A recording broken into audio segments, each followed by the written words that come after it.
विनय संपन्न होना, किसके प्रति विनय करना? तो विनय करने के लिए मुख्य रूप से विचार किया जाए, बहिरंग रूप से विचार किया जाए, धर्म और धर्मात्मा का विनय।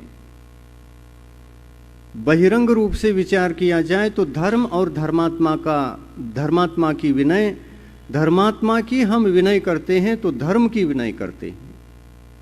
जब भी धर्मात्माओं की विनय होती है तब धर्म को उद्देश्य बना करके ही विनय करते हैं। धर्मात्मा में धर्म होता है इसलिए विनय होती है। धर्मात्माओं में धर्म नहीं होता है तो विनय का सवाल ही नहीं उठता। हाँ, वहां पर भी एक व्यवहारिक विनय अवश्य होती है। उतना तो किया जा सकता है, जो भौतिक विनय कहलाती है वह भौतिक विनय अलग बात है। लेकिन जहाँ धर्म होता है धर्मात्मा में, उस धर्म के प्रति गौरव भाव दर्शाते हुए उन गुणों की, उस धर्म की जो विनय होती है, वह एक धर्मात्मा उस विनय को करता है तो अपने गुणों को लक्ष्य में रखकर, मेरे गुण मलिन न हो, मेरे गुणों में कोई कमी ना आ जाए, और धर्मात्मा के गुणों की विनय करके, उनको उपास्य मान करके, उनको वंदनीय पूजनीय मान करके, यदि धर्मात्मा के गुणों की विनय एक धर्मात्मा करता है तो वह गुणों की विकास के लिए ही करता है। स्वयं के गुणों में तरक्की हो, स्वयं के गुण परिशुद्ध बने, पवित्र बने, इस उद्देश्य से ही गुणों की विनय वह करता है। धर्मात्माओं के गुणों की विनय करता है। ये गुणों की विनय करना आवश्यक भी है, लेकिन इस आवश्यकता की पूर्ति कब होती है? जब हमारे सामने कोई धर्मात्मा हो, उस आवश्यकता की पूर्ति होती है।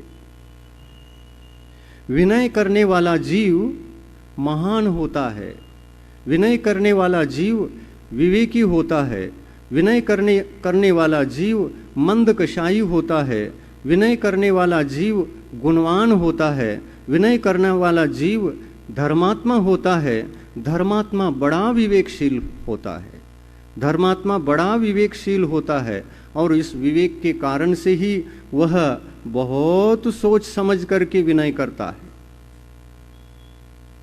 क्योंकि विनय करते समय भी अविनय हो सकती है ना? कुछ आपको अलग समझ में आ रही है? विनय करते समय भी अविनय हो सकती है कि नहीं? जिसकी विनय करना चाहिए उसकी विनय हम करते हैं तो उससे, उस वजह से अविनय भी हो सकती है और विनय भी हो सकती है। अविनय ना हो और विनय हो, इसके लिए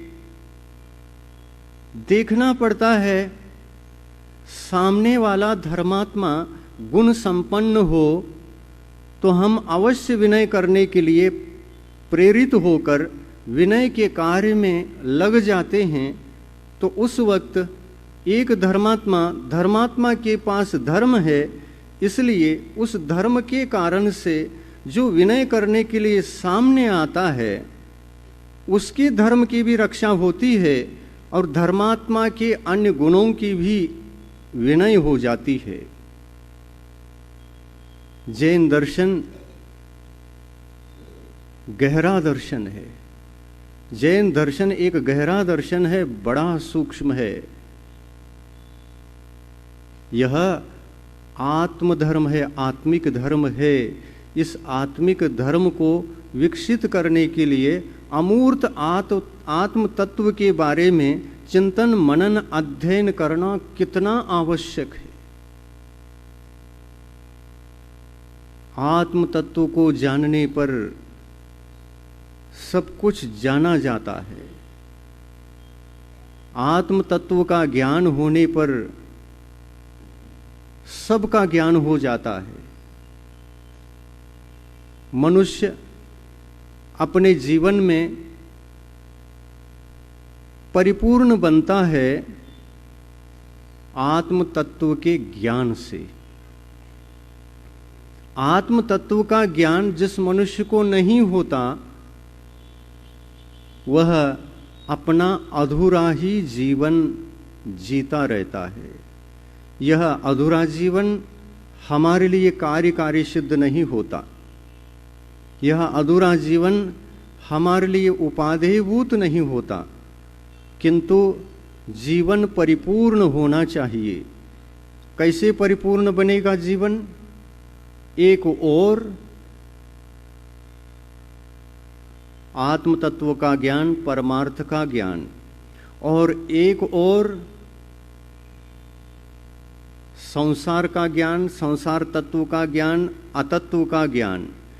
तत्व क्या है, अतत्व क्या है, दोनों को समझकर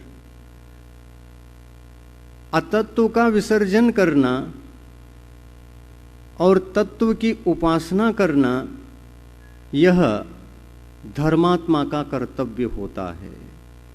और इसलिए वह धर्मात्मा तत्व ज्ञान की अपेक्षा से अनुरागी बन करके तत्व ज्ञान को बढ़ाने का प्रयास वह निरंतर करने लगता है।